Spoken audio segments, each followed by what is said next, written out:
3 बार ओम का उच्चारण करते हैं, चर्चा करें।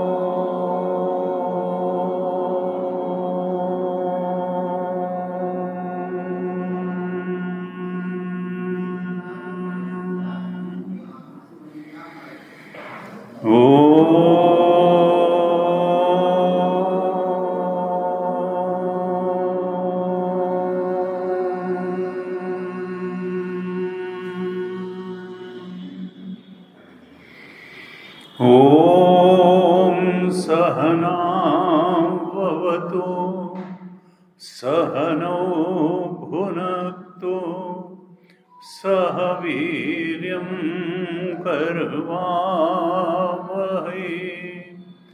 तेजस्विनावधीतमस्तु मा विद्विषावहै।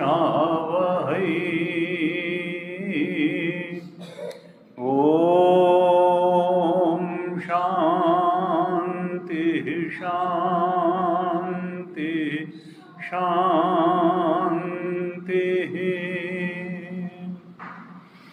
सदाशिव समारंभां शंकराचार्य मध्यमाम्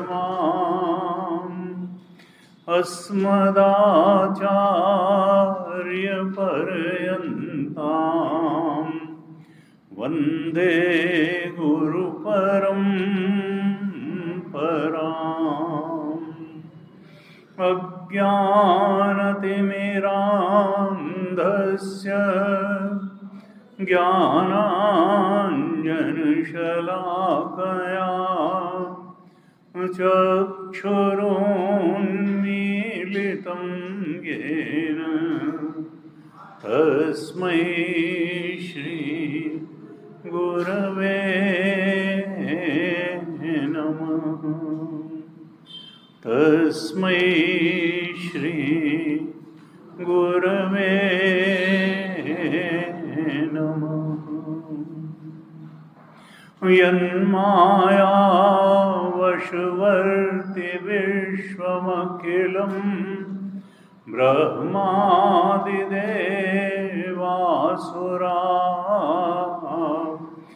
यत्सत्त्वादियं मृषैव भाति सकलं रज्जो यथा हेर्भ्रमः।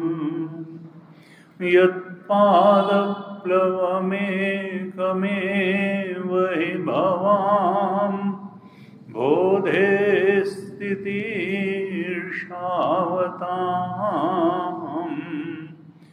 वन्देऽहं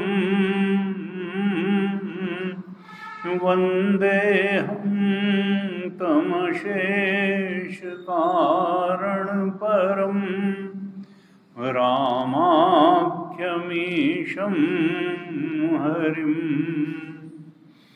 रामाख्यमीशं हरिम्। अतुलितबलधामं हेमशैलावदेहं दनुजुवन् कृशानुं ज्ञानिनामग्रगण्यम् सकलगुणनिधानं वानराणामधीशं रघुपतिप्रियभक्तं वातजातं नमामि। रघुपतिप्रियभक्तं वातजातं नमामि। ध्यान श्लोकों का पाठ करते हैं।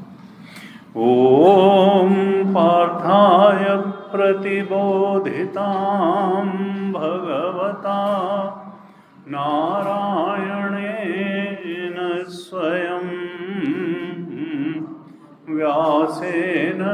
ग्रथितां पुराणमुनिना मध्ये महाभारतम् अद्वैतामृतवर्षिणीं भगवतीम् अष्टादशाध्यायिनीम्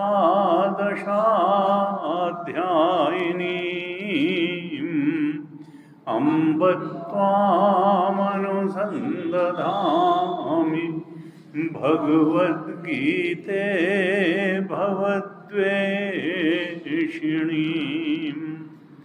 नमोऽस्तु ते व्यासविशालबुद्धे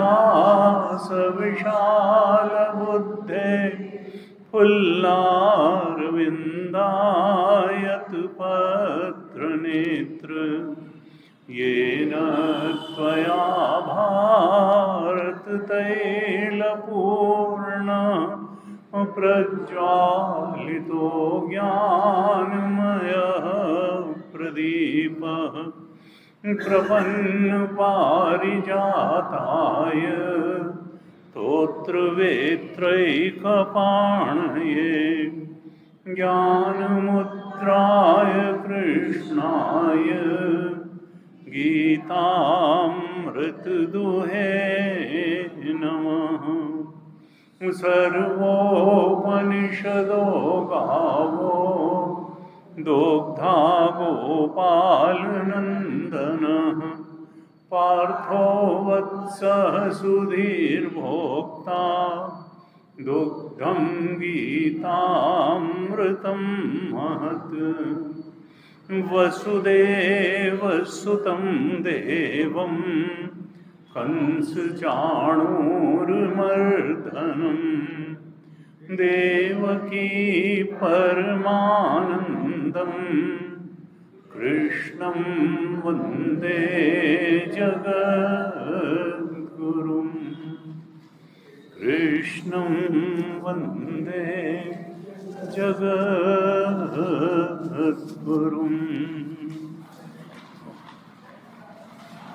श्रीमद् भगवद गीता के 15वें अध्याय पर हम चर्चा कर रहे हैं। कुछ श्लोकों का पाठ कर लेते हैं, फिर आगे चर्चा करते हैं। श्लोक संख्या 12 से पाठ करेंगे। चैप्टर 15 श्लोक नंबर 12 साथ साथ पाठ करेंगे 12वें श्लोक से। यदादित्यगतं तेजो जगद्भासयतेऽखिलं यच्चन्द्रमसि यच्चाग्नौ तत्तेजो विद्धि मामकं गामाविश्य च भूतानि धारयाम्यहमोजसा उष्णामि चौषधीः सर्वाः सोमो भूत्वा रसात्मकः अहं वैश्वानरो भूत्वा प्राणिनां देहमाश्रितः प्राणापानसमायुक्तः पचाम्यन्नं चतुर्विधम् सर्वस्य चाहं हृदि सन्निविष्टो मत्तः स्मृतिर्ज्ञानमपोहनं च वेदैश्च सर्वैरहमेव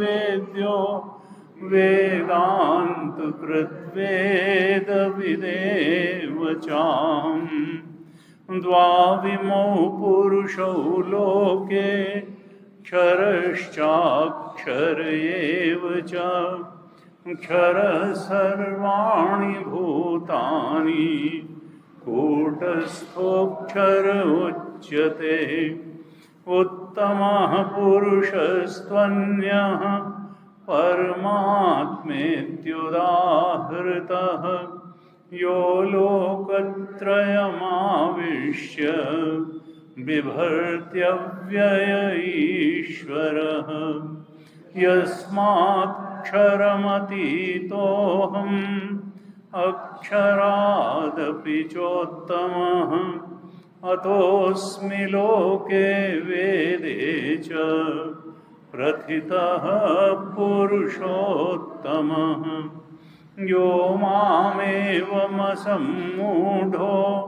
जानाति पुरुषोत्तमं स सर्वविद् भजति मां सर्वभावेन भारत इति गुह्यतमं शास्त्रम् इदमुक्तं मया नघ एतद्बुद्ध्वा बुद्धिमान् स्यात् कृतकृत्यश्च भारत एतद्बुद्ध्वा बुद्धिमान् स्यात् कृतकृत्यश्च भारत।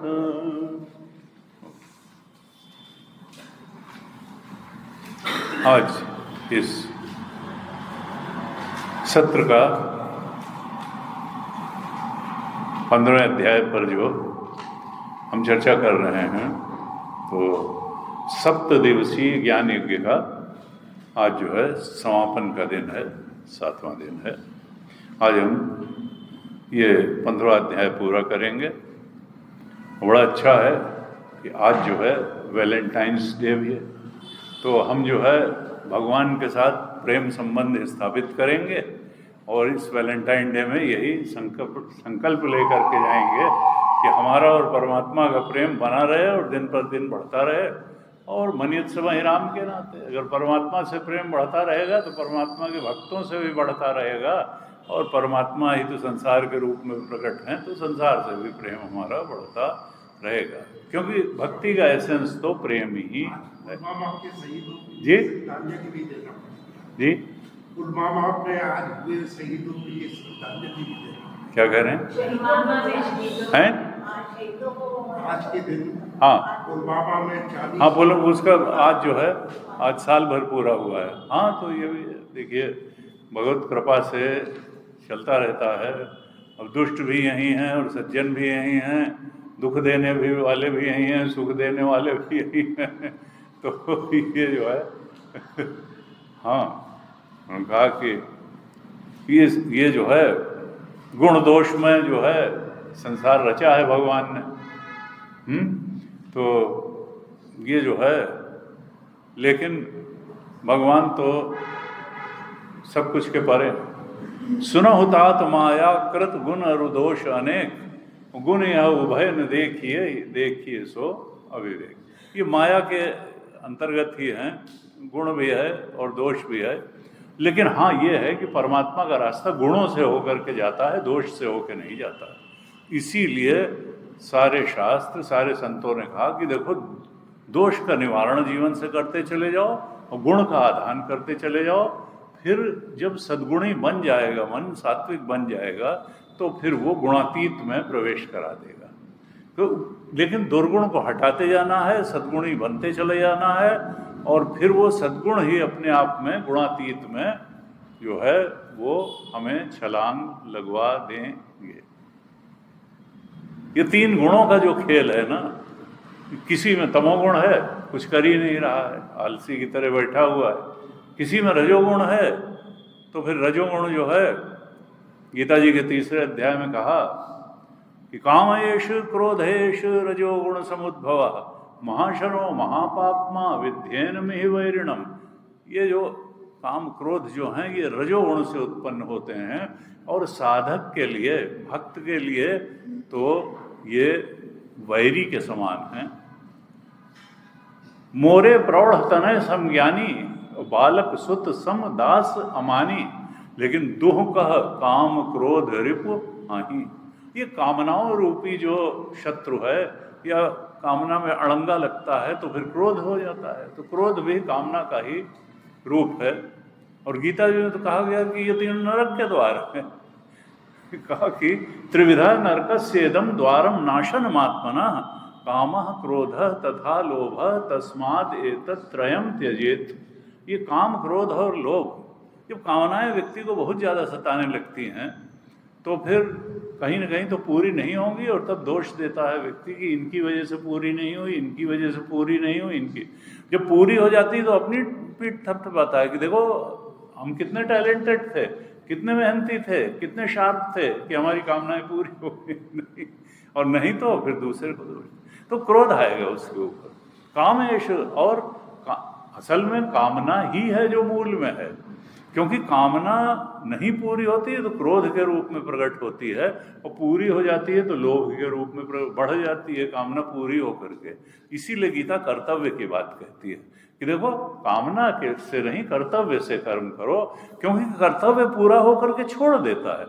हमारा अपने बच्चे के प्रति ये कर्तव्य है, पति के प्रति ये कर्तव्य है, पत्नी के प्रति, तो कर्तव्य करने के बाद वो हमारे पीछे नहीं लगता है। कर्तव्य पूरा होकर के हम उससे मुक्त हो जाते हैं कर्तव्य कर, लेकिन कामना पूरी करके बढ़ जाती है, ये कभी नहीं खत्म होने वाली है। इसलिए कहा कि देखो ये तुमको इसी संसार में फंसाए रहेंगे काम क्रोध लोग, और फंसाए ही नहीं रहेंगे, पीड़ा भी देंगे, कहा नरक जैसी पीड़ा दे देंगे, द्वारम नाशनम आत्मना। तो इसलिए इनको, और अगर छोड़ोगे तभी आचरति आत्मनाश्रय हो ततो याति परम गतिम, इनसे पार जाकर के ही तुम परम गति को प्राप्त कर पाओगे। इतना शुद्ध निर्मल पवित्र अंतःकरण होगा जिसको भगवान की बात समझ में आ जाएगी, पूरी तरह से भगवान में श्रद्धा भी हो जाएगी, और जीवन भगवानमय बन जाएगा।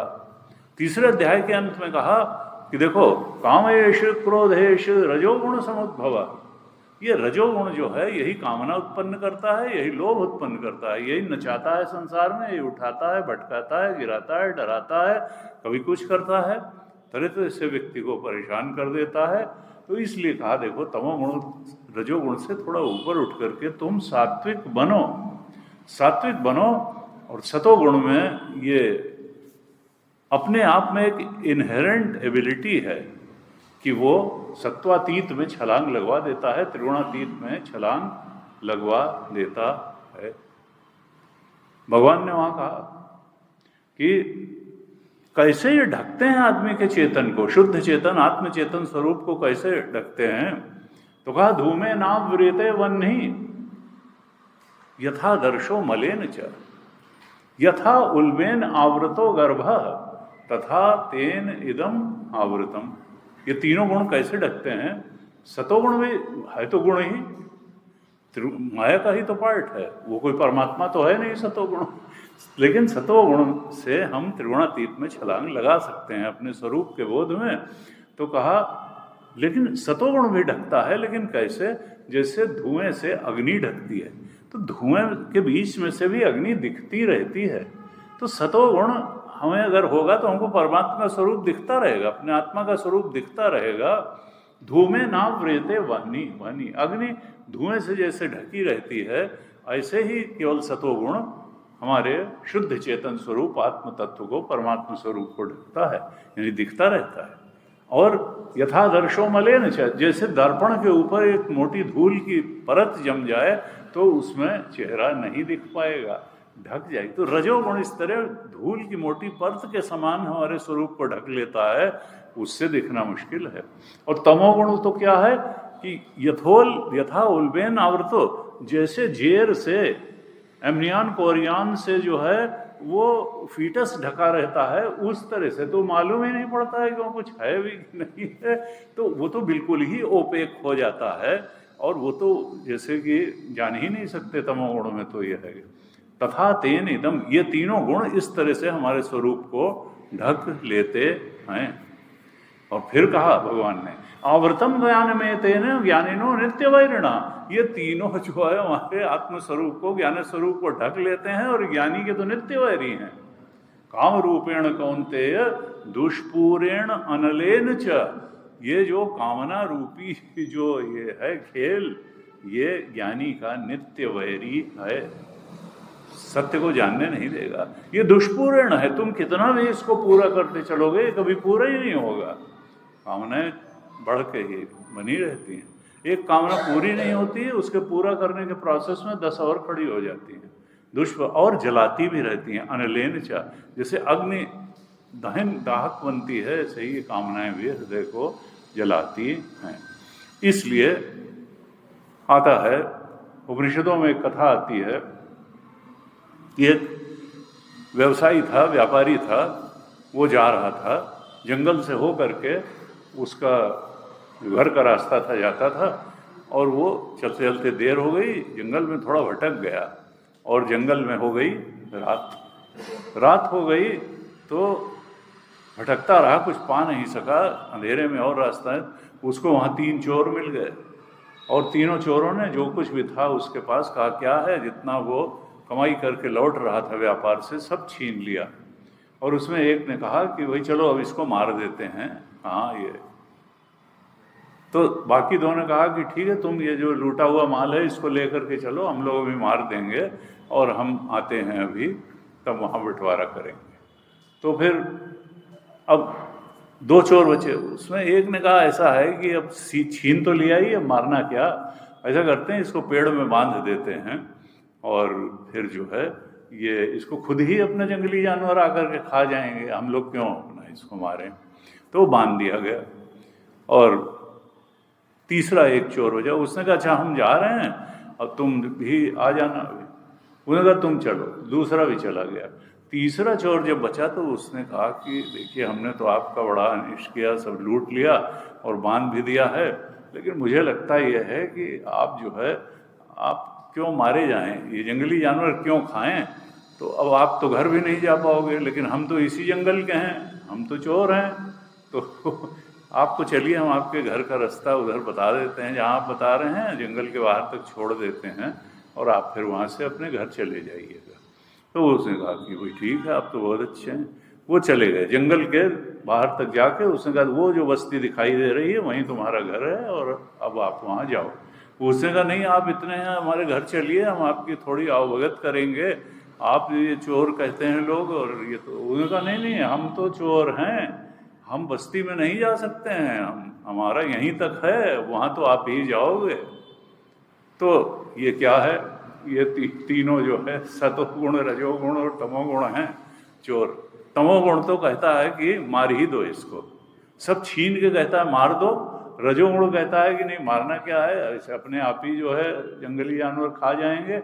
और सतोगुण कहता है कि नहीं नहीं चलिए, हम परमात्मा जो तुम्हारा असली घर है वहाँ तक ले जा करके छोड़ देंगे, लेकिन हम परमात्मा तक वहाँ तुमको अकेले जाना पड़ेगा, वहाँ गुण की पहुँच नहीं है, सतोगुण भी वहाँ नहीं, वहाँ तुमको जीव को अकेले जाना है और परमात्मा से मिल करके वहाँ रहना है, वो तुम्हारा असली घर है। तो ये तरह तरह से उपनिषद में कम कहानियाँ आती हैं, लेकिन ये आती है कि ये जो है ये 3 चोर हैं, जो कि जिसमें तमोगुण तो बहुत ही, रजोगुण क्या है वो भी चलो मारेगा नहीं लेकिन बांध देगा, बांधता ही रहेगा, और सतोगुण जो है वो छोड़ देगा और वहाँ तक पहुँचा देगा। तो इस तरह गीता का संदेश यही है कि तमोगुण और रजोगुण को जीवन में कम करते चले जाओ। ये नहीं कि मिटा दोगे तीनों गुण का अपना, क्योंकि अगर तमोगुण नहीं होगा तो विश्राम कैसे करेंगे, सोएंगे कैसे। लेकिन ये सतोगुण के अंडर में रहने चाहिए बाकी के दोनों गुण। रजोगुण नहीं होगा तो हम खाने पीने कमाने कुछ अपनी दिनचर्या भी नहीं कर पाएंगे। तो क्रियाशीलता भी आवश्यक है, विश्राम भी आवश्यक है, लेकिन सबसे ज़्यादा आवश्यक है विवेक और बुद्धि। विवेक और बुद्धि का कोई सानी नहीं है, प्रेम से भगवत चरणार्पित जीवन जीने का कोई विकल्प नहीं है। तो प्रेम हो, विवेक हो, हमारे अंदर शास्त्र के प्रति श्रद्धा हो, भगवान के प्रति श्रद्धा हो। तो उपनिषदों में कहा कि श्रद्धा वित्तो भूत्वा, श्रद्धा सबसे बड़ा धन है। ये चित्त जो है इससे बड़ी कोई कीमत की चीज़ हमारे पास नहीं है। अखंड जी महाराज कहते थे कि गीता में केवल एक शब्द अगर उसका कहा जाए कि जो पार लगाने के लिए पर्याप्त है तो वो है मच्चित्ता। मच्चित्ता 10वें अध्याय में आता है, मच्चित्ता मद्गत प्राणा बोधयन्तः परस्परम कथयन्तश्च माम नित्यम तुष्यन्ति च रमन्ति च तेषां सतत युक्तानां भजतां प्रीतिपूर्वकम ददामि बुद्धि योगम तम येन माम उपयान्ति ते। जो मेरे में ही चित्त लगाए रखते हैं, अर्थात अपनी मन और बुद्धि को मुझ में लगाए रखते हैं और अपनी इंद्रियों से भी मेरा श्रवण करते हैं, मेरा दर्शन करते हैं, जो इंद्रियों से भी मेरी पूजा करते हैं, मन और बुद्धि अर्थात चित्त भी मुझ में लगाए रखते हैं और हमेशा लगाए रहते हैं। तेषाम सतत युक्तानाम भज, और यही नहीं, प्रेम से, औपचारिकता से नहीं, प्रेम से लगाए रहते हैं। तेषाम सतत युक्तानाम भजताम प्रीतिपूर्वकम, ददामि बुद्धि योगम तम, उनको ऐसी मैं निर्मल धोई नहाई सात्विक बुद्धि दे देता हूँ जिससे वो मुझे प्राप्त कर लेते हैं। ये न माम उपयांति थे, तो ये जो है, और नहीं भी अगर प्राप्त कर पाते हैं तो कहा तेषामेव अनुकंपार्थम अहम अज्ञानजम तमा, मैं उन पर कृपा करके उनके अज्ञान का नाश कर देता हूँ, उनको सत्य के दर्शन करा देता हूँ, उनके हृदय में स्वयं ज्ञान दीपक लेकर के खड़ा हो जाता हूँ। तेषामेव अनुकंपार्थम हम अज्ञानजम तमा नाशयामि आत्मभावस्थो ज्ञान दीपेन भास्वता, ज्ञान दीपक लेकर के, जलता हुआ ज्ञान दीपक लेके उनके हृदय में। तो ये भगवान ने कहा कि देखो, अर्जुन के माध्यम से हमको कहा कि सात्विक बनो, इनको अपनी सीमा में रखो, सतोगुण के अंडर में ही रजोगुण रहे, सतोगुण के अंडर में ही तमोगुण रहे, हृदय प्रेम से भरा रहे, बुद्धि बोध से भरी रहे, विवेक जागृत रहे, हमारा जीवन समता में चले, परिस्थिति ऊपर नीचे हो तो भी मन की समता हमारी खत्म न हो, मन में समता बनी रहे, क्योंकि समत्वम योग उच्यते। योगस्थ कुर कर्माणि संगम त्यक्त्वा धनंजय सिद्ध्य सिद्ध्यो समो भूत्वा समत्वम योग उच्यते।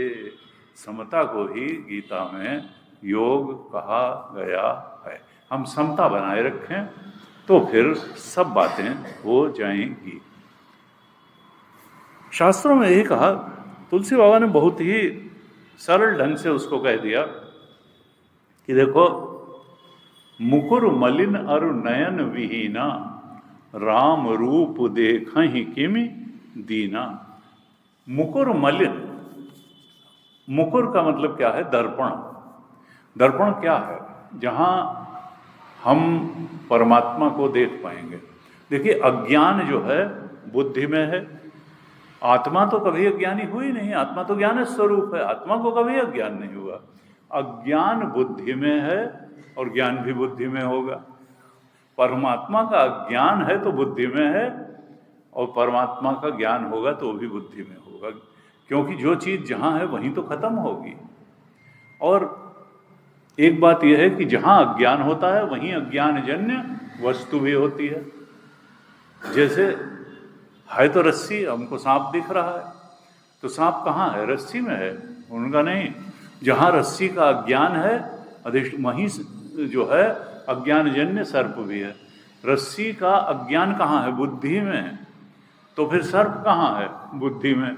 वो वहाँ नहीं है जहाँ दिख रहा है। हमेशा जहाँ किसी वस्तु का अज्ञान होता है वहीं अध्यास, जो अज्ञानजन्य वस्तु होती है वो भी होती है। यहाँ पर सीपी में चांदी अगर दिख रही है तो वहाँ तो सीपी ही है, लेकिन वो चांदी जो है वो कहाँ है? जहाँ सीपी का अज्ञान है वहीं चांदी है। तो जहाँ अज्ञान है वहीं अज्ञान दूर होगा, और अज्ञान दूर होते ही भ्रम से जो चीज़ दिख रही थी वो भी दूर हो जाएगा। तो इसीलिए वेदांत में कहा कि देखो, मनोदृश्यमिदम, जहाँ आत्मा का ज्ञान है वहीं आत्मा के अज्ञानजन्य अनात्मा है। अनात्मा कहीं बाहर नहीं है जहाँ दिख रहा है। सपने होए भिखारी नृपरंक नाकपति होए जागे लाभ नानि कछु। तो क्या है? जो चीज़ दिखती है वो होती नहीं है, और जो है वो दिखती नहीं है। है परमात्मा, दिखता है संसार। है परमात्मा, दिखता है जीव। एक तरफ से जीव देखने वाला बैठा है, दूसरी तरफ से संसार परमात्मा ही दिखाई देने वाला बन करके बैठा है। एक तरफ देखने वाला जीव बन करके बैठा है, और ये भी मिथ्या वो भी मिथ्या, और दोनों में जो है अपना उसी में सब चलता चला जा रहा है। जन्म जन्म से चलता चला जा रहा है, और लग रहा है कि सब ठीक ही तो चल रहा है। ठीक नहीं चल रहा है, ठीक नहीं चल रहा है। इसी वजह से जीवन में दुख है। बिना सत्य के बोध हुए दुख का अंत होने वाला नहीं है। तो हमको सात्विक, मुकुर मलिन और नयन विहीना, हमारा मन रूपी दर्पण जो है वो मलिन है, लेकिन उसकी मलिनता हमको दूर करनी है साधना द्वारा, सत्संग द्वारा, प्रयास पूर्वक दूर करनी है। श्रद्धा से भक्ति और भक्ति से भर करके दूर करनी है, क्योंकि दोनों चीज़ चाहिए। शुद्ध निर्मल दर्पण भी चाहिए, अर्थात मन भी शुद्ध पवित्र चाहिए, और ज्ञान के नेत्र भी चाहिए, सत्संग भी चाहिए, गुरु संग भी चाहिए, संत संग भी चाहिए। मुकुर मलिन और नयन विहीन, नयन का मतलब है ज्ञान के नेत्र भी चाहिए और शुद्धतम अंतःकरण भी चाहिए, तब तो राम का रूप दिखेगा। और नहीं तो मुकुर अगर मलिन रहेगा और नयन विहीना रहेंगे तो राम रूप देखेंगे फिर दीन बने रहोगे, राम का रूप नहीं दिखाई देगा। राम रूप देखें किमि दीना। उपनिषद में कहा कि भाई देखो, केवल इंटेलेक्चुअल पार्लेस से संसार जाना जा सकता है, परमात्मा नहीं जाना जा सकता है। परमात्मा जो है उसको पाने के लिए साधना की आवश्यकता है। कठोपनिषद में कहा, ना विरतो दुश्चरितात्, ना शांतो ना समाहिता, ना शांत मानसो वापि प्रज्ञाने न एनम आपनुयात्। केवल प्रज्ञा से इसको नहीं प्राप्त है। इंटेलेक्चुअली जो है केवल हम बैठ के डिस्कशन करते रहेंगे, बहुत सारे श्लोक रट लेंगे, कुछ कर लेंगे तो होने वाला नहीं है। होगा कैसे? तो कहा कि जब दुश्चरित जीवन से विदा हो, आचरण में कोई विपरीतता रही नहीं जाएगी, दुराचरण नाम की कोई चीज जीवन में नहीं रह जाएगी। जो सारे दुराचरण से विरत हो गया, ना विरतो दुश्चरिता, दुश्चरित जिसके जीवन से चले गए और जिसकी इंद्रियां संयमित हो गई। तो धन्याष्टकम एक भगवान शंकराचार्य की छोटी सी कृति है, उसमें उन्होंने लिखा कि ज्ञानम यद इंद्रिय प्रशम करम। ज्ञान वही है जो इंद्रियों को शांत कर दे, जो इंद्रियों को और उत्तेजना प्रदान कर दे वो ज्ञान नहीं है। ज्ञान वही है जिसको पा करके इंद्रियां शांत हो जाएं, उनका भटकना समाप्त हो जाए। तो ना शांत हो ना ऐसी इंद्रियां जो है शांत हो, हमारा चित्त जो है चलायमान न हो, परमात्मा की चिंतन में स्थिर रहे। चित्त स्थिर हो, इंद्रियां शांत हो और मन भी समाहित रहे। ऐसा अगर है, इंद्रियां भी ऐसी बन जाए, चित्त भी ऐसा बन जाए, मन भी ऐसा बन जाए, तो फिर क्या होगा? तब बुद्धि विवेकमान हो करके समझ जाएगी। दृष्टया तो अग्रया बुद्धिया सूक्ष्मया सूक्ष्मदर्शी भी। तो उपनिषद में कहा कि सूक्ष्म और एकाग्र बुद्धि से उसको जान लिया जाता है। और सूक्ष्म बुद्धि का मतलब सात्विक बुद्धि है, पवित्र बुद्धि है, निर्मल बुद्धि है, इससे उसको जान लिया जाएगा। तो ये जो है कहा देखो, और जानना तुम्हें कहाँ है?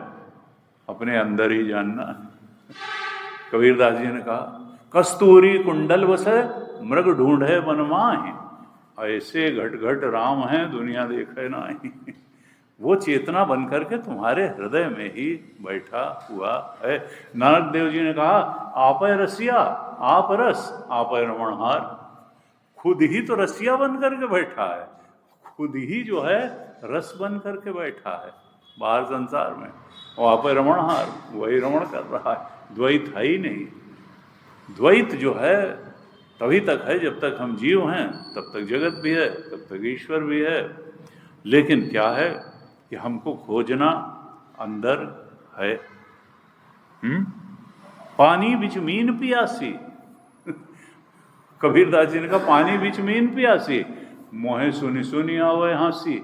आत्मा में ही पूरा संसार भी है, ये जीव भी आत्मा में ही है, जगत भी आत्मा में भी है, ईश्वर भी आत्मा ही एकमात्र सत्य है। लेकिन उस एकमात्र सत्य में खड़ा हुआ जीव ये प्यासा प्यासा सा घूम रहा है। ये पा करके संतुष्टि हो जाए, वो पा करके। पानी बिच मीन पियासी, मोहि सुन सुन आवे भांसी।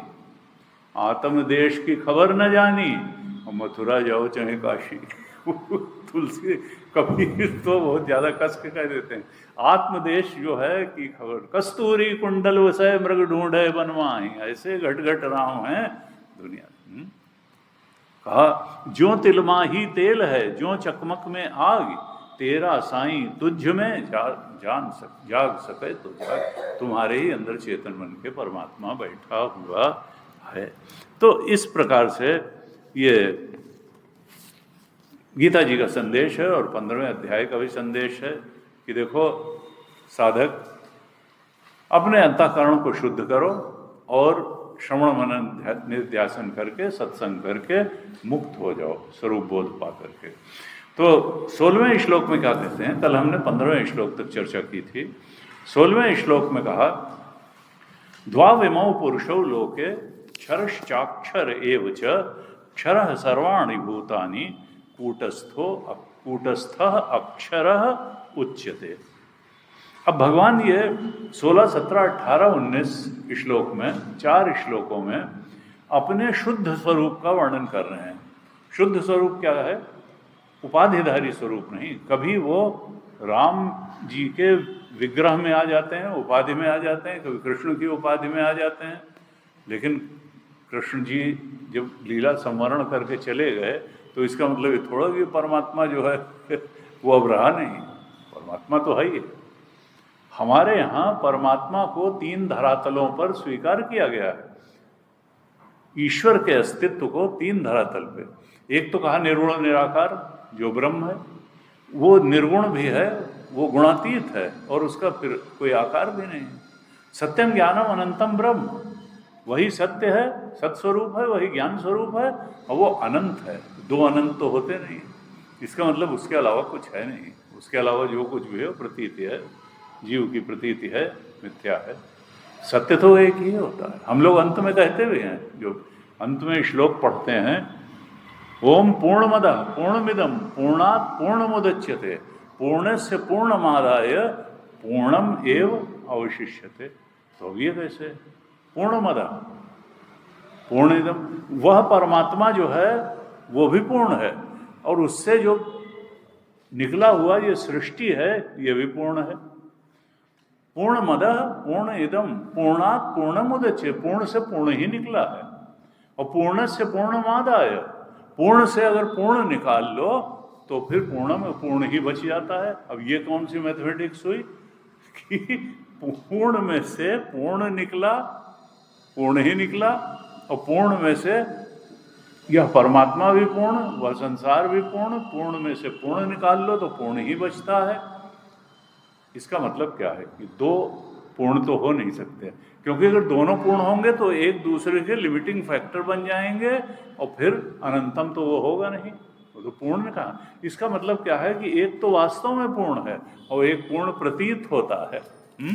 पूर्ण मतलब परमात्मा वास्तव में पूर्ण है और उससे निकला हुआ जितना अनात्म है, जीव जगत है, वो प्रतीत होता है पूर्ण, लेकिन वो पूर्ण है नहीं। 2 पूर्ण नहीं होते हैं। पूर्णमदः पूर्णमिदं पूर्णात् पूर्णमुदच्यते, पूर्ण से पूर्ण निकला है। चूंकि अधिष्ठान में तो पूर्ण परमात्मा बैठा हुआ है, इसलिए हमको लगता है कि हम भी पूर्ण हैं और जगत का भी अधिष्ठान वही है, इसलिए लगता है जगत भी पूर्ण है। लेकिन वास्तव में इनका अधिष्ठान, हमारा अधिष्ठान या जगत का अधिष्ठान परमात्मा ही पूर्ण है और उसकी सत्ता के कारण जगत भी पूर्ण लगता है और जीव भी पूर्ण है। तो पूर्ण से पूर्णमादाय पूर्णमेव अवशिष्यते। जब इससे ये पूर्ण जीव और जगत निकल जाता है तो भी परमात्मा पूर्ण का पूर्ण रहता है। इसका मतलब क्या है कि परमात्मा जो है वो बदलता ही नहीं है, वो तो अधिष्ठान भी है और प्रकाशक भी है। गुरु जी बताते थे, तब हमारे इसके पहले स्वरूपानंद जी के पहले ग्लोबल हेड थे, तो वो तब ब्रह्मचारी थे, कानपुर में पोस्टेड थे, विवेक चैतन्य उनका नाम था उस समय, कम उम्र थी। सिंघानिया जी के यहाँ उनके रहने की व्यवस्था थी और वो जाते थे घरों घरों में सत्संग करने जाते थे। तो उस समय तो बहुत शुरुआत थी मिशन की, तो 70s की 75 और 76 के आसपास की बात होगी। तो कहने लगे हम जा रहे थे किसी के घर में, तो गीता का कुछ ऑडियंस थी तो उसको एड्रेस करने, तो बस से जाते थे और कानपुर की बसें भरी हुई, पूरा जो है स्ट्रगल फॉर एग्जिस्टेंस, जैसे दिल्ली की मिनी चलती थी पहले। एकदम लगता था कि कैसे चढ़ जाएं और कैसे उतर जाएं। तो जो है वह उसी में चले जा रहे थे। अब लोग सोचते हैं अच्छा देखो साधु जो है, और वो शॉर्ट हाइटेड भी थे, बीच में बदल छुप ही गए भीड़ के, और उनका अरे अरे कहाँ, और स्वामी जी कहाँ जा रहे हैं? उनका भाई जा रहे हैं। अच्छा क्या करते हैं? उनका गीता पढ़ाते हैं। अच्छा तो हमको भी थोड़ा जो है गीता एक लाइन में बता दीजिए, देखिए भीड़ तो बहुत है लेकिन एक लाइन में गीता बता दीजिए। उन्होंने कहा भाई देखो, गीता वीता गुरु से सुनी जाती है, और ये कोई ये नहीं कि अच्छा दोस्त आज मूड है आज थोड़ा वेदांत सुनाओ, इस तरह से वेदांत न सुना जाता है न ग्रहण होता है। अरे तुम अगर हमसे गीता पूछ रहे हो तो बस जरा थोड़ी सी बैठने की जगह तो पहले दे दो, तब तो ये क्या है कि भीड़ में पिसा जा रहा हूँ तुमको गीता सुनाना शुरू कर दूँ। खैर किसी ने कृपा करके थोड़ा सा लटक के बैठने की जगह हुई। तो अब उन्होंने कहा बस अब जल्दी है भाई, एक लाइन में बता दो। उन्होंने कहा नहीं, गीता एक लाइन में तो नहीं बताई जा सकती है। तो फिर कभी हुआ तो उनका हमने गुरुदेव से कहा कि गुरुदेव हमसे तो लोग ऐसे कह रहे थे कि एक लाइन में गीता बता दो, तो मुझे तो कुछ समझ में आया कि एक लाइन में गीता कैसे होता है। तो गुरुदेव ने कहा कि अरे तो बताया क्यों नहीं यार, तुम कहे थे seer is substratum of this universe, seer is सबसे, दृष्टा ही इस सृष्टि का अधिष्ठान है।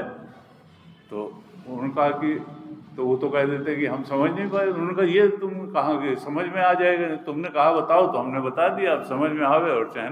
इसीलिए तो अर्जुन को नहीं समझ में आया तो 18 अध्याय बोलने पड़े, और उस पर भी कितने कितने ज्ञान यज्ञ हो जाते हैं, कितने कितने बार जो होता है तब कहीं जाकर के थोड़ा बहुत समझ में आता है। अब एक लाइन में ही अगर समझ में आ जाता तो अर्जुन के ना भगवान को 18 अध्याय क्या बोलने, 700 श्लोक बोलते चलेगा। Seer is substratum. लेकिन गुरुदेव की बात बिल्कुल पक्की है कि केवल इतना बात अगर समझ लिया जाए कि जो हमारे अंदर दृष्टा बन करके बैठा है, निर्लिप्त दृष्टा, हमारे ही विचारों का distant and unattached observer of our own thoughts, जो दृष्टा जो लिप्त दृष्टा नहीं है, जैसे विचारों की नदी बह रही है और किनारे खड़े होकर के कोई दिख रहा है कि जल बहता जा रहा है। अब जल में कोई अच्छे बजरे पर नृत्य गान चल रहा है तो भी कोई मतलब नहीं है, और कोई मुर्दा भी अगर सड़ा हुआ बह रहा है तो भी कुछ नहीं, कोई निर्णय नहीं देना है। विचार की नदी के किनारे बैठ करके विचारों में विचार के विषय को आता है तो आने देना है, रहता है तो रहने देता है। जान यही ध्यान की प्रक्रिया है, यही साक्षी भाव का ध्यान है। कहा साक्षी ही ब्रह्म है। वो जो निर्लिप्त दृष्टा है हमारे ही विचारों का, वो दृष्टा होकर के अगर हम बैठ जाएं ध्यान के क्षणों में और अपने विचारों की नदी के प्रवाह को दूर खड़े होकर के देखते रहें, तो वही आत्मबोध है। उससे हमको परम शांति मिलेगी।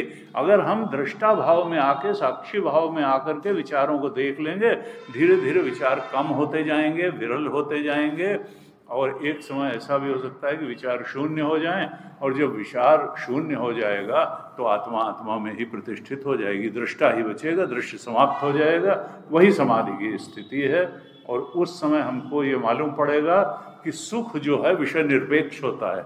हम सोचते हैं अभी विषय होगा तो सुख होगा, नहीं नहीं, ध्यान की गहराइयों में हम जान पाते हैं कि जो विषय निरपेक्ष सुख होता है, जब विचारों का भार भी हमारी चेतना पर नहीं होता है, तो सबसे शांति की और सुख की और गहरी घड़ियाँ वही होती हैं जब हम जान जाते हैं कि हम वास्तव में क्या हैं। तो ये हुआ प्रैक्टिकलिटी आत्मबोध की, दृष्टा भाव में रहना, ध्यान की गहराइयों में जाना। इसीलिए गीता में कहा, इसको एकमात्र साधना कहा कि अनिर्विण्ण चेतसा, इस ध्यान की साधना को बिना उकताए हुए चित्त से हर मनुष्य को अवश्य करना चाहिए। साक्षी भाव, अपने विचारों का साक्षी होकर के रहना, ये हर मनुष्य को 15 मिनट, 20 मिनट, आधा घंटा रोज करना चाहिए। पूजा घर में बैठ करके करें या कोई एक निश्चित स्थल बना करके करें, वो विचार जो हो जाता है बैठते ही ध्यान लग जाएगा। शुरू में कठिनता होगी लेकिन फिर तो ये इस तरीके के प्रैक्टिकल टिप्स भी गीता में हैं। यहाँ पर भगवान कहते हैं 16वें श्लोक में, द्वाविमौ पुरुषौ लोके क्षरश्चाक्षर एव च क्षरः सर्वाणि भूतानि कूटस्थ अक्षर उच्यते। इस सृष्टि में, इस लोक में, लोक का मतलब क्या है कि जहाँ बैठ करके हम अनुभव करते हैं वो भी लोक है, और जिसका अनुभव करते हैं वो भी लोग संसार का अनुभव करते हैं, और इस शरीर में चेतन रूप में बैठ करके अनुभव करते हैं। तो इस शरीर के अंदर रहने वाला जो चेतन तत्व है, जीव तत्व है, वो भी लोक नाम से कहा। और संसार जो है, जहाँ सारे इसकी विभिन्नताएं हैं जिनका हम अनुभव करते हैं, उसको भी लोक नाम से कहा ये जो लोक है इसमें दो पुरुष हैं, एक है क्षर पुरुष और एक है अक्षर पुरुष। तो क्षर पुरुष का मतलब क्या है? वो सारे भूत जो क्षरणशील हैं, जो नाशवान हैं, जो पैदा भी हुए हैं और जो समाप्त भी होंगे, क्योंकि जातस्य ही ध्रुव मृत्यु ध्रुवम जन्म मृतस्य। जो पैदा हुआ है वो नष्ट जरूर होगा, जो भी उत्पन्न हुआ है उसका नाश जरूर होगा। अर्थात जो उत्पन्न हुआ है भूत है, भवन्ति इति भूतानि, जो हुआ है उसका नाश जरूर होगा। इसलिए कहा वो क्या है? वो क्षर पुरुष है। इसमें कहाँ से आता है कि समष्टि में अगर लें तो महत्तत्व या हिरण्यगर्भ है, उससे अहंकार बना, अहंकार से तन्मात्राएं बनी, तन्मात्राओं से फिर 11 इंद्रियां बनी और 5 विषय बने, क्षितिजल पावक गगन समीरा, पंचतत्व। इस तरह से जो माया से उत्पन्न जो 23 तत्व हैं वो सब क्षर पुरुष के अंतर्गत आते हैं। वो सब पैदा हुए हैं इसलिए मरेंगे। और अक्षर क्या है? जो माया है या अव्यक्त है, जो अव्यक्त नामनी परमेश शक्ति है माया। तो माया जो है अक्षर है, वो अव्यक्त है, वो कभी नहीं समाप्त होती है, क्योंकि जब तक जीव के कर्म रहेंगे तब तक जीवों को शरीर की भी आवश्यकता होगी और भोग स्थल के रूप में संसार की भी आवश्यकता होगी। तो जीवों के शरीरों का निर्माण भी माया से ही होगा और संसार का निर्माण भी माया से ही होगा। तो एक है अक्षर अर्थात माया जो अव्यक्त है, जो कारण प्रकृति है, और एक क्षर है जो कार्य जगत है। जैसे हमारा शरीर है, 3 शरीर हैं और संसार है, ये सब कार्य जगत है, दिखाई देता है, उत्पन्न हुआ है। और माया जो है वो तो अनादि है, परमात्मा की शक्ति है, वो कारण प्रकृति है, वो अक्षर है, वो अव्यक्त है।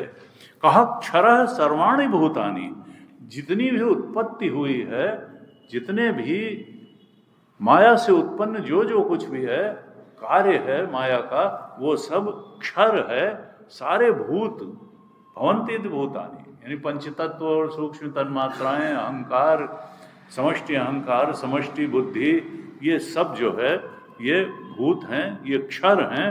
और कूटस्थो अक्षर उच्यते, जो कूटस्थ है माया है उसको अक्षर कहते हैं। अव्यक्त प्रकृति उसको अक्षर कहा।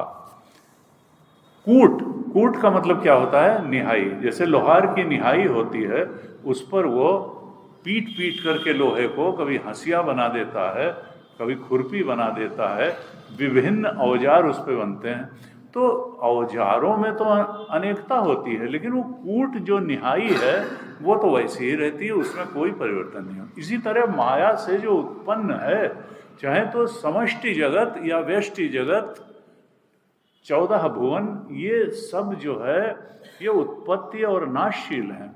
आ ब्रह्म भुवनाल्लोकाः पुनरावर्तिनो अर्जुन, ये ब्रह्मलोक से लेकर के सब पुनरावर्ती हैं, काल विशेष में हैं।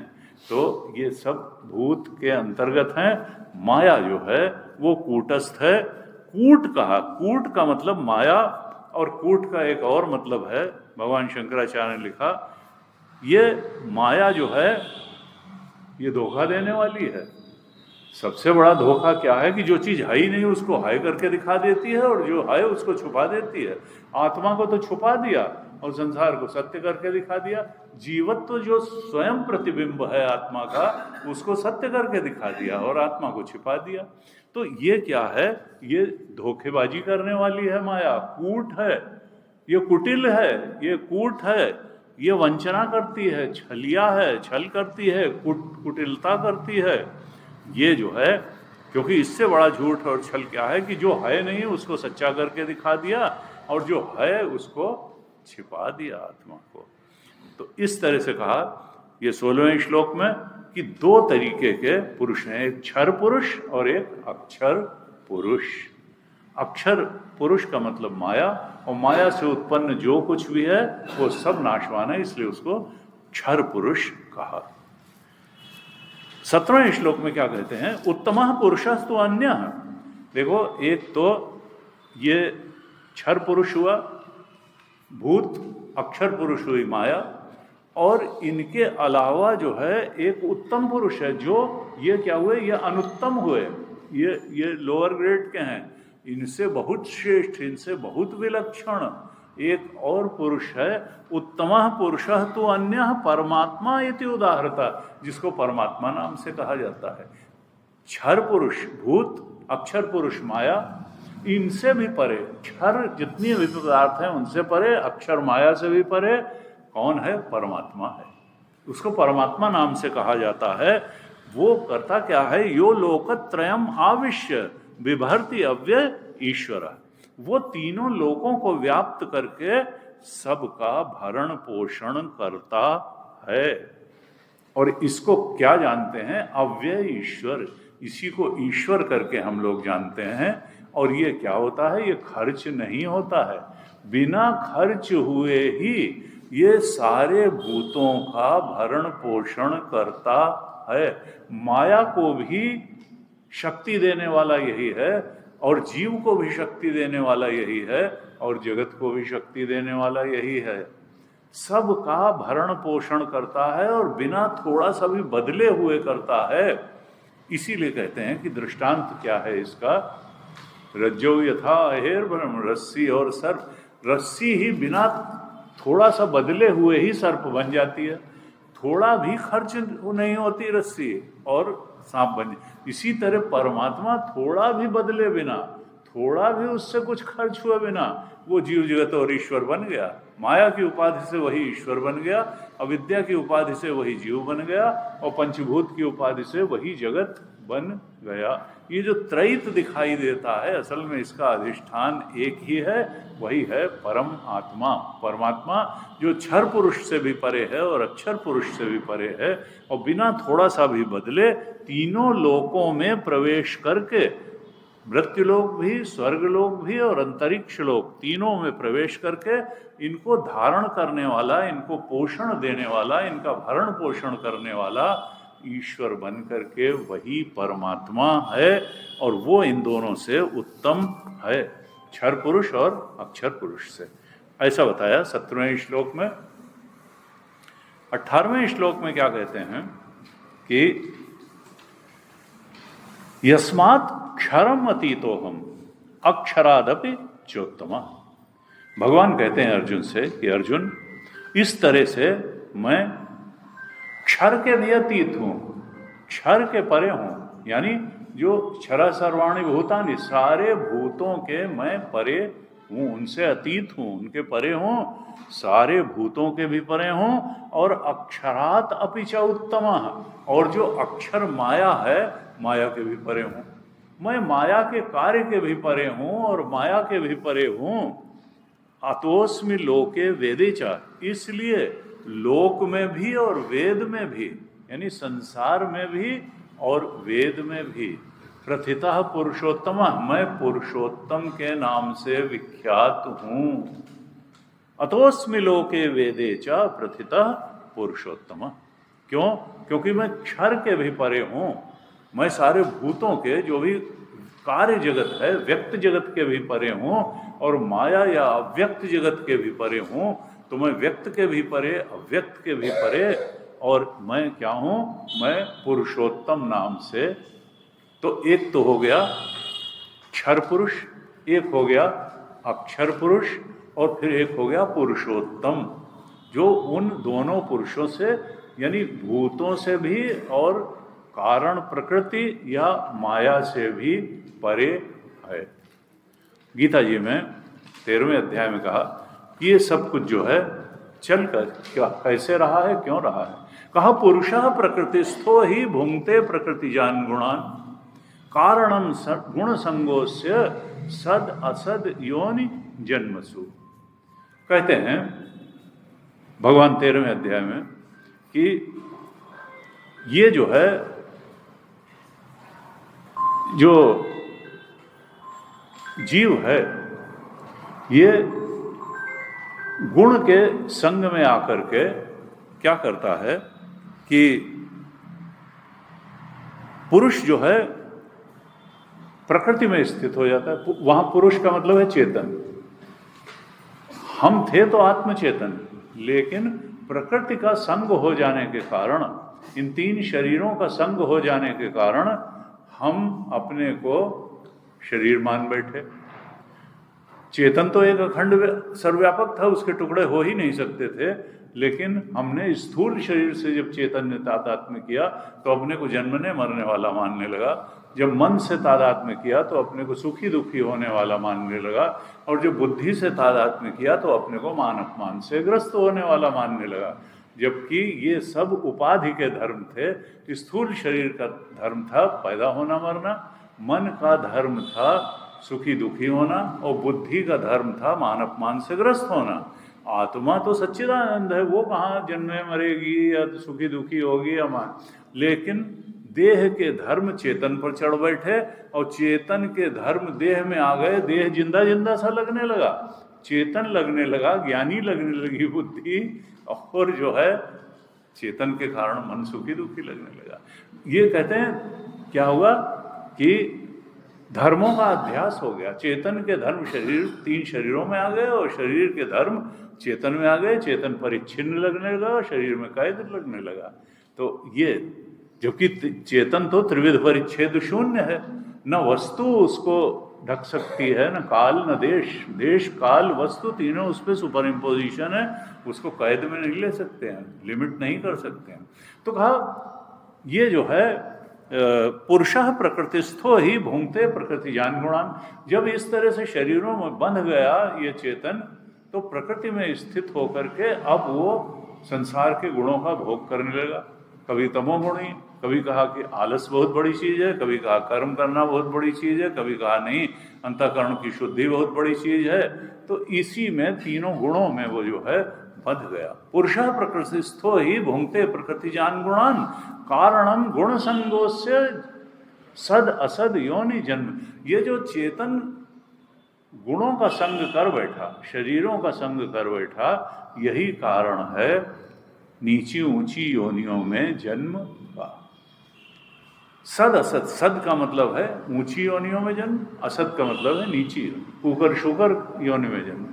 और ऐसे बहुत उदाहरण मिलते हैं कि लोग, कोई जीव देव योनि में चला गया और वहाँ कुछ ऐसा हो गया कि उसको शाप मिल गया और वो अजगर बन गया करके, नहुष का जैसे दृष्टांत है कि नीची योनि में चला गया। फिर किसी यमलार्जुन थे तो उनको जो है वो ऐसा करने लगे कि ऋषि ने शाप दे दिया कि जाओ पेड़ हो जाओ, तुम्हारी बुद्धि जड़ जैसी है, जड़ योनि में ही जाओ तभी तुम ठीक होगे। तो वो वृक्ष बन गए। फिर बहुत गिड़गिड़ाए तो कहा अच्छा कृष्ण का जब अवतार होगा तब उनका स्पर्श जब तुमको भगवान कृष्ण का होगा तो फिर से तुम गंधर्व बन जाओगे और न गंधर्व योनि में जाओगे। तो कारणम गुण संगोस्य सद सद योनि जन्मसु। यहाँ भगवान ने 18वें श्लोक में कहा कि मैं क्षर से भी अतीत हूँ, अक्षर से भी उत्तम हूँ, इसलिए लोक और वेद में मैं पुरुषोत्तम नाम से विख्यात हूँ। 19वें श्लोक में क्या कहते हैं? कहते हैं यो मामेव असम्मूढ़ जानाति पुरुषोत्तमम। जो मुझे पुरुषोत्तम रूप में जान लेता है, यानी क्षर से भी अतीत जान लेता है, कार्य प्रकृति से भी अतीत जान लेता है, और कारण प्रकृति माया के भी अतीत जान लेता है। यो मामेव असम्मूढ़ो जानाति पुरुषोत्तमम। कौन जान पाता है? जो मूढ़ नहीं है, असम्मूढ़ है, मूढ़ता के परे चला गया है। और मूढ़ता के परे कौन चला गया है? वो हमने 5वें श्लोक में देखा था। 15वें इसके 5वें में क्या बताया था? निर्माण मोहा जित संग दोषा अध्यात्म नित्या विनिवृत्त कामा द्वंद्वैर्विमुक्ता सुख दुख संज्ञै गच्छन्ति अमूढ़ा पदम अव्ययम तक। उस अव्यय पद यानी पुरुषोत्तम पद को, अपने पुरुषोत्तम स्वरूप को, जो क्षर पुरुष के भी परे है, अक्षर पुरुष को भी परे है, कौन जा पाता है? जो अमूढ़ है। यहाँ उसी को कहा असम्मूढ़ हो। जो असम्मूढ़ है यानी इन 5 साधनाओं को जिसने किया, जिसने असंगता के शस्त्र से काटा, और जो ये गीता के 15वें अध्याय में बताई हुई साधनाएं कर रहा है, प्रपत्ति कर रहा है। चौथे अध्याय में क्या साधना बताई थी? तमेव चाद्यम पुरुषम प्रपद्ये, उस परमात्मा की प्रपत्ति करो। असंगता का शस्त्र भी रखो, प्रपत्ति भी, भक्ति भी रखो, और जो 5वें श्लोक में 5 चीज़ें बताई वो भी रखो। ये 7 साधनाएं अगर करोगे तो असम्मूढ़ हो जाओगे और वो पुरुषोत्तम को जान लेगा, उस रूप में परमात्मा को जान लेगा जो उनका वास्तविक स्वरूप है। और जान करके करेगा क्या? तो कहा स सर्वविद भजत इमाम, वही मुझे सब प्रकार से भजेगा। सर्वभावेन भारत, सर्व भाव से भजेगा। भगवान क्या कहना चाहते हैं कि सर्वविद कौन है? जो भगवान को भगवान के ही सच्चे रूप में जान लेता है, असम्मूढ़ता को प्राप्त, यानी ज्ञानी भक्त। देखिए कई बार लोग सोचते हैं कि भगवान की भक्ति का स्वरूप क्या है। तो 7वें अध्याय में कहा चतुर्विधा भजन्ते माम जनाः सुकृतिनोर्जुन आर्तो जिज्ञासु अर्थार्थी ज्ञानी च भरतर्षभ।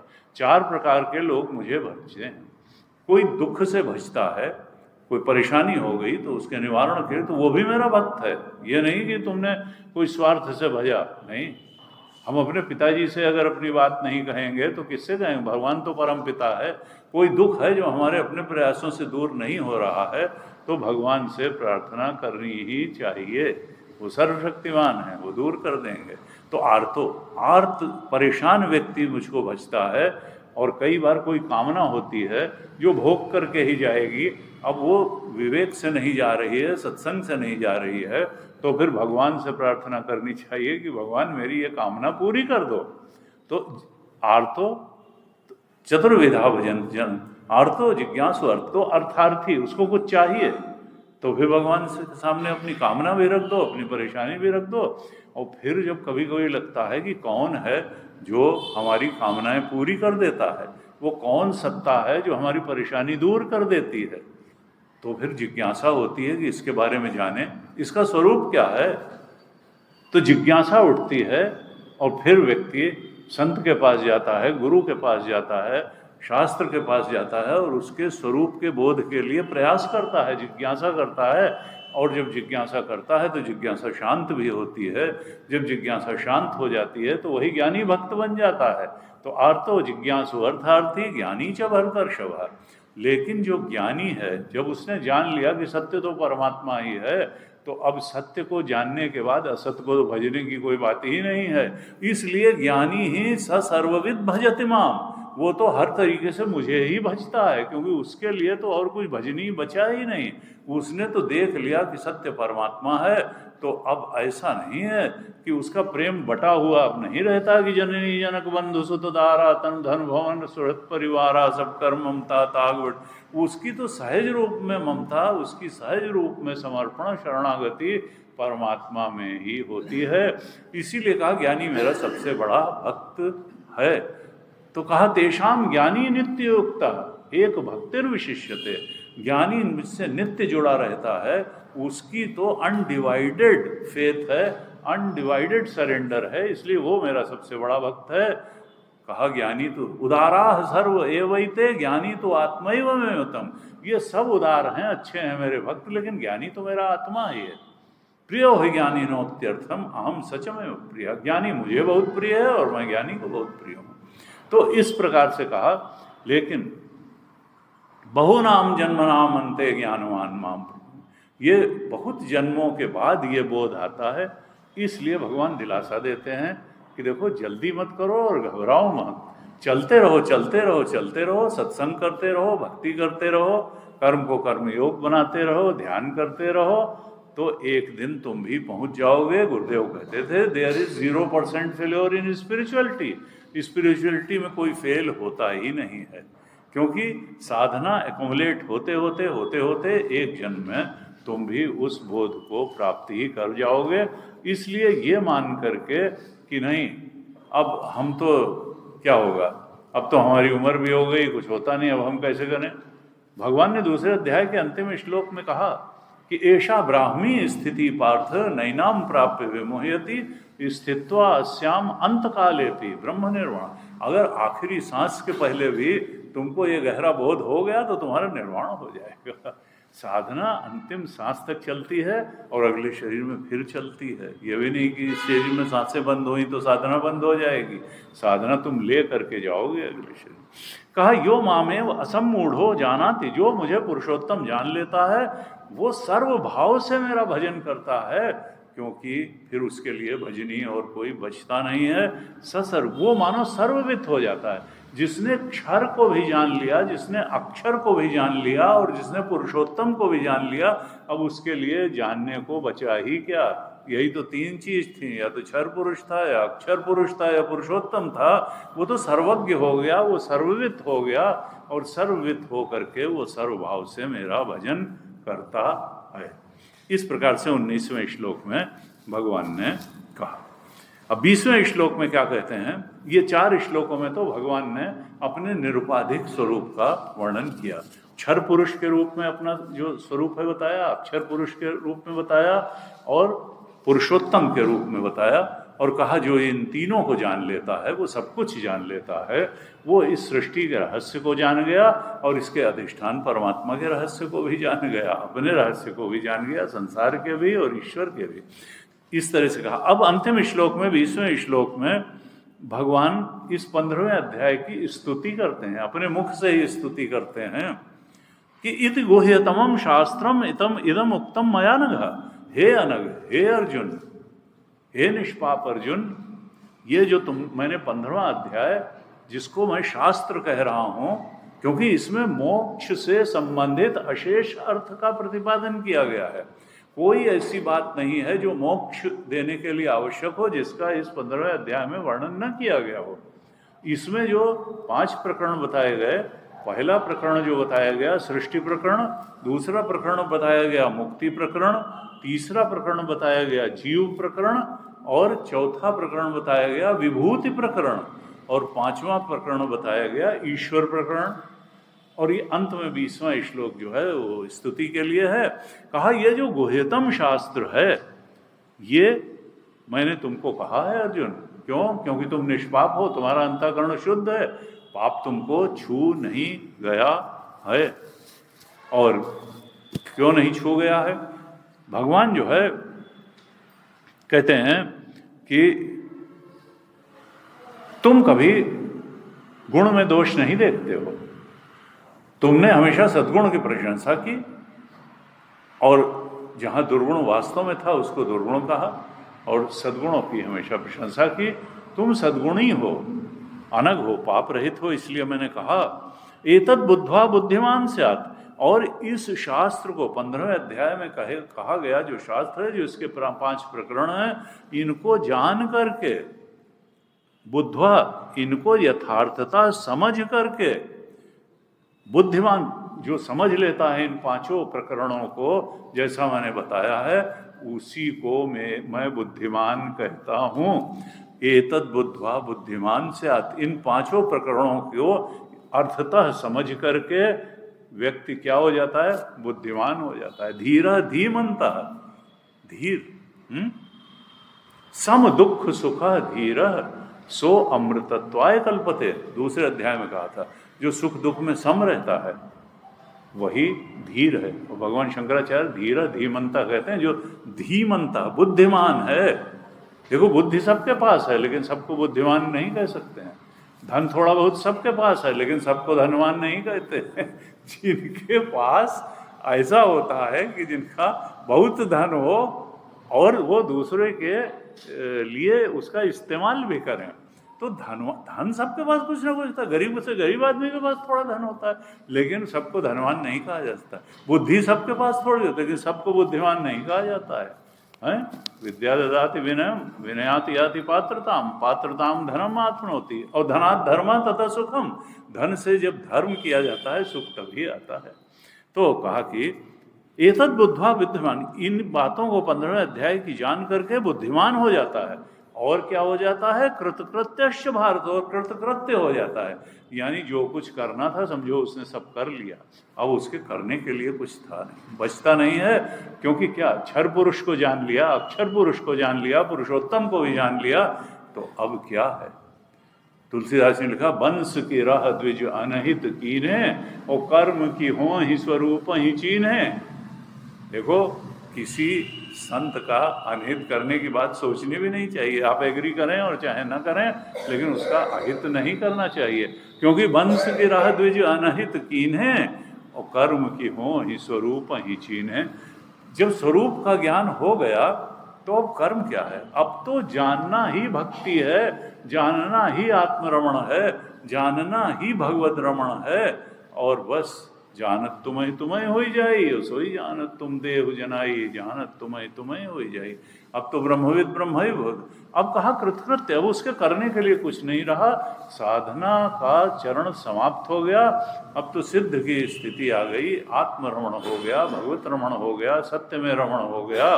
तो इस तरह कृतकृत्य हो जाता है, वही बुद्धिमान हो जाता है, वही कृतकृत्य हो जाता है, जो इस गुह्यतम 15वें अध्याय में बताई गई प्रकरणों को अर्थतः यथार्थतः जान लेता है, आत्मसात कर लेता है, उसके अनुसार दृष्टि को बना लेता है और उसके अनुसार आचरण को बना लेता है।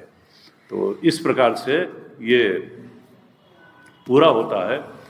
भगवान ने पूर्व में 4थे अध्याय में कहा कि देखो, ज्ञान की बड़ी महिमा, ज्ञान यज्ञ की बड़ी महिमा है, या सत्संग कह लें, ज्ञान यज्ञ कह लें। श्रेयान द्रव्यमयाद यज्ञ, ज्ञान, वहाँ 14 तरह के यज्ञ बताए, जिसमें आत्मसंयम को भी, इंद्रिय संयम को भी यज्ञ बताया, बाहर से जैसे हम कहते हैं उसको भी यज्ञ बताया। फिर कहा श्रेयान द्रव्यमयाद यज्ञ ज्ञान यज्ञ परम तपा, द्रव्य यज्ञ से ज्ञान यज्ञ बहुत श्रेष्ठ है, क्योंकि सर्वम कर्मा अखिलम पार्थ ज्ञाने परिसमाप्यते, सारे कर्मों की समाप्ति ज्ञान में हो जाती है। सारे, तो अखंडा जी महाराज कहते थे, सारी साधनाओं का लक्ष्य एक समझ देना है। ये बुद्धि हमारी सुधर जाए, ये बुद्धि परमात्मोन्मुखी हो जाए, ये बुद्धि में परमात्मा का सत्य उतर जाए, और वही सत्य फिर जीवन में भी उतर जाए। भगवान यहाँ बैठ करके चलाने लगे, हमको आत्मरस से भीगा धोया नहाया मन बना रहे, बस यही तो साधनाओं का उद्देश्य है। तो सर्वम कर्माखिलम पार्थ ज्ञाने, आत्मज्ञान में सारे कर्मों की समाप्ति हो जाती है, सारी साधनाओं की समाप्ति हो जाती है। कर्म योग भी इसीलिए है, भक्ति योग भी इसीलिए है, ध्यान योग भी इसीलिए है, और ज्ञान योग भी इसीलिए है कि हम परम सत्य को जान लें, पहचान लें, अपना लें, और उसी के रस में रमण करते रहें। और ये रमण अनंत काल के लिए है, ये देह रहते भी है और देह के बाद भी। जो जीवन मुक्त हो गया वही भी देह मुक्त भी हो गया। तो परमात्मा कृपा करें कि हम सबको ऐसा अंतःकरण दे दें निर्मल पवित्र, जिससे हम इस गीता के ज्ञान को आत्मसात कर सकें और उनके चरणों में सर नवाए नवाए उनकी श्रेष्ठ अनुभूति में रमण करते हुए हम अपना जीवन पूरा चला सकें। हमको इसी जीवन में मुक्ति प्राप्त हो जाए, और सब पर भगवान की कृपा बरसे। इसी भगवान से प्रार्थना के साथ आज इस सत्र को हम यहीं विराम देते हैं। इसके बाद जो है फिर अभी दक्षिणा का कार्यक्रम होगा, प्रसाद पुस्तिका हम देंगे। इसमें बड़े अच्छे 5 श्लोक हैं। इस बार चिन्मय मिशन में अमृत यात्रा 75 वर्ष पूरे हो रहे हैं, तो उसके उपलक्ष्य में ये एक गीता जी की पुस्तिका, प्रसाद पुस्तिका छापी है। इसमें गीता जी के केवल 5 श्लोक हैं। इसको लिखा है गीता पंचामृत। इसमें 5 श्लोक हैं। एक श्लोक तो जो आप लोग जानते होंगे, कर्मण्येवाधिकारस्ते मा फलेषु कदाचन। दूसरा, उद्धरेदात्मनात्मानं नात्मानं अवसादयेत्, ये 5 है। और फिर है यत् करोषि यदश्नासि यज्जुहोषि ददासि यत् अनन्याश्चिन्तयन्तो माम ये जना पर्युपासते। फिर अंतिम श्लोक जो प्रवचन का है कि सर्वधर्मान परित्यज्य मामेकं शरणं व्रज अहम त्वा सर्व। ये 5 श्लोक हैं, बड़े सुंदर सुंदर श्लोक हैं। हम प्रसाद पुस्तिका के रूप में अभी आपको देंगे, इनको पढ़िएगा। तो पहले इन 5 से शुरुआत करिएगा, फिर धीरे धीरे 15वां अध्याय हमने बताया इसको पढ़िएगा, और धीरे धीरे गीता को भी कुछ नियम बना करके कि 1-2 श्लोक पढ़ेंगे और उनकी कमेंट्री भी पढ़ेंगे, उस पर विचार भी करेंगे। तब फिर वो ज्ञान हमारा हो जाएगा, वो गुरु का या गीता का नहीं रहेगा। जब ज्ञान हमारा होता है तभी रस देता है। सबका बहुत बहुत धन्यवाद। हरिओम।